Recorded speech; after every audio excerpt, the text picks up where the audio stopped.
Good day everyone. Today we are going to talk about the different types of media. Media plays a very important role in our lives because it helps us communicate, learn and share information. Let's explore the types of media we encounter every day. The first type is print media.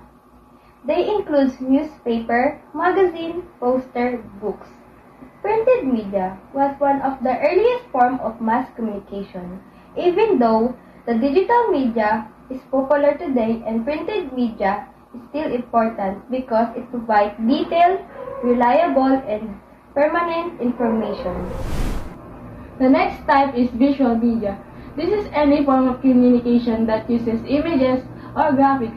For example, posters, pictures, signs, or even infographics. That's why visual media is powerful to people because people often understand and remember images faster than text. Another type is broadcast media. This includes television and radio. This is called broadcast media because it reaches a wide audience at the same time. Broadcast media has been one of the most effective ways to inform and to entertain people around the world.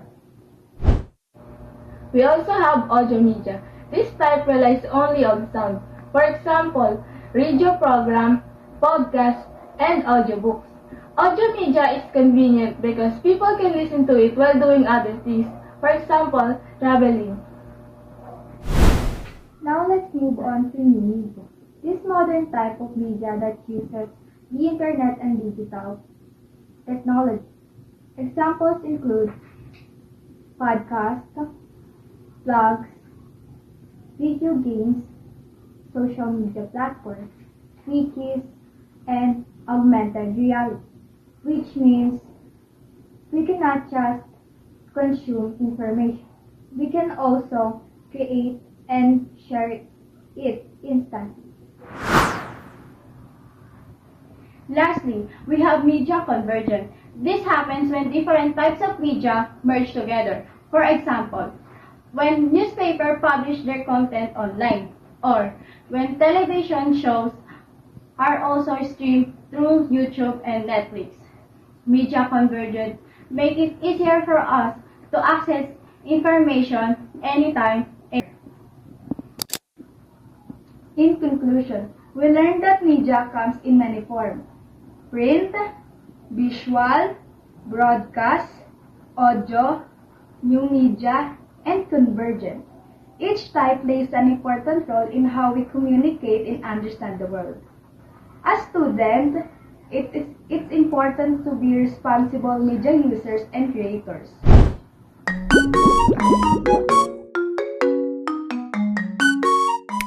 To end this topic, there's a banking activity called Name That Media. And I'll give you an example. And you're gonna tell me where it belongs to. Are you ready?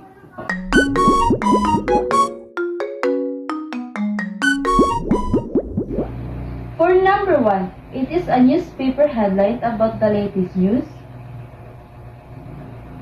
Correct, it is a print media. It's a YouTube blog. You got it again. It is a new media. A poster about school event. Good job! It is a visual media. What is a morning radio talk show? Correct. The answer is audio media. A TV commercial during a teleserye. You got it again. The answer is broadcast media. A website that combines news articles, video, and podcasts.